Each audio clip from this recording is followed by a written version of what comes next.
నమస్తే అందరికీ, welcome to అప్పు బాను వ్లాగ్స్.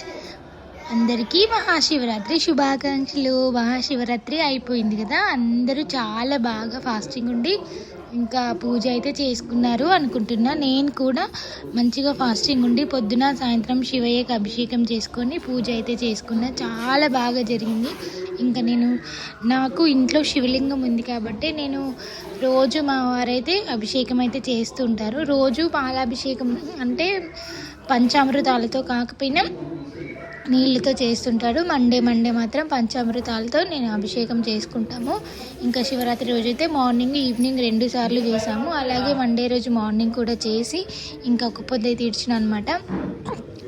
నేను అభిషేకం ఎలా చేసుకుంటానో అలాగే ఇంకా నేను ఎట్లా ఫాస్టింగ్ ఏమేమి పెట్టుకొని ఫాస్టింగ్ వదిలేసానో ఇంకా మీరైతే ఈ వీడియోలో చూస్తుంటారు. నేను పెద్దగా నేను ఏం ప్రసాదాలు ఏం వండలేదు శివరాత్రి రోజు. అన్నం కర్రీ ఇంకా కొబ్బరికాయ కొట్టి ప్రసాదం ఒక పొద్దు అయితే ఇడ్చిన. ఎందుకంటే మార్నింగ్ 7:30 లోపే అయిపోయిందనమాట. మా వారికి డ్యూటీ టైం ఆ టైంలోపే అయిపోవాలి అని చెప్పి నేను పొద్దున్నే లేచి ఓన్లీ అన్నం కర్రీ చేసి ఇంకా బెల్లం శాఖ కొబ్బరికాయ నైవేద్యంగా చూపించి మహానైవేద్యం ఇది అది అన్నీ కలిపి శివయ్యకి చూపించి మేమైతే 7:30కే తినేసాము. అదన్నమాట మాకు శివరాత్రి రోజు అలా జరిగింది. చాలా బాగా పూజ అయితే చేసుకున్నాను. ఇంట్లో పూజ చేసుకున్న తర్వాత ఆ రోజు జాగారాలు ముట్టించి ఇంకా కాసేపు 10 వరకు ఉండి 10కి నేను మళ్ళీ టెంపుల్కి వెళ్తే 9:30 10కి వెళ్ళా టెంపుల్కి వెళ్ళాను. నైట్ వెళ్ళిన తర్వాత అక్కడ శివయ్య కళ్యాణం జరిగింది. 1:30 వరకు ఇంకా కళ్యాణం జరిగింది. చాలా బాగా కళ్యాణం అయితే చూసుకొని వచ్చినామన్నమాట. ఈ శివరాత్రి కాదు, ఎవ్రీ ఇయర్ శివరాత్రి నాకు చాలా బాగా ఇష్టం. చాలా బాగా సెలబ్రేట్ చేసుకుంటా. ఫాస్టింగ్ ఉన్నా కూడా కొంచెం కూడా నీరసం అవ్వకుండా మంచిగా పూజలు అయితే చేసుకుంటాను. అదే కదా శివయ్య మహిమ. సో మీరైతే ఈ వీడియో మొత్తం చూసి నేను ఎలా పూజ చేసుకున్నాను, ఎలా జరిగింది, గుళ్ళో ఏం జరిగింది, గుళ్ళో అభిషేకం జరిగింది, అది కూడా నేను వీడియో అయితే తీసి పెట్టాను. మొత్తం కాకపోయినా కొంచెం వీడియో అయితే తీసి పెట్టాను. కళ్యాణం అయితే ఏం తీయలేదు, ఎందుకంటే ఇంకా నేను అలా కళ్యాణం చూస్తూ ఉండిపోయాను అనమాట. ఫోన్ తీసి వీడియో చేసి అంత లేకుండే. సో ఫస్ట్ అయితే మేము అందరం ఇంట్లో ఉన్న నలుగురం అందరం కలిపి ఇంకా నూనె అయితే పోస్తున్నాము. నువ్వుల నూనెతో అయితే నేను దీపం పెట్టాను. నువ్వుల నూనెతో ఎందుకు పెట్టానంటే మేము ఆ కంచులలో ఉన్న నూనె పొద్దున వంటలోకి ఒక స్పూన్ తీసి వాడుకుంటాము. అందుకోసమని నువ్వుల నూనె అయితే నేను దీపంగా పెట్టాను. నెయ్యి అయితే వేయలేదు.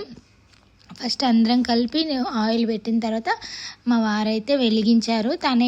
తను ఫాస్టింగ్ ఇంకా ఈవినింగ్ వరకే ఉంటారు. ఇంకా నేనైతే నెక్స్ట్ డే వరకే ఉంటాను అనమాట. అలా ఇంకా తను దీపం అయితే వెలిగించారు. ఇంకా అందరం కలిసి బెల్లం శాఖ పోసి ముక్కి ఆ రోజు నైట్ నేను కొంచెం బెల్లం శాఖ అయితే తాగిన, బెల్లం వాటర్ అనమాట. సో అట్లా నా ఫాస్టింగ్ అయితే స్టార్ట్ అయ్యి మళ్ళీ మార్నింగ్కి అన్నం మహానైవేద్యంతో వదిలేశాను అనమాట. చూడండి, ఇంకా గుగ్గిలం ఖచ్చితంగా గుగ్గిలం కాదు మైసాక్షి అయితే ఇంకా పొగ అయితే వేయాలి కదా శివయ్యకి, ఇంకా వేసాను. వీడియో స్కిప్ చేయకుండా మొత్తం చూడండి. అలాగే ఈ వీడియో మీకు నచ్చితే లైక్ చేసి షేర్ చేసి సబ్స్క్రైబ్ చేయండి. ప్లీజ్ సపోర్ట్ చేయండి. బాయ్.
ఇచ్చేసి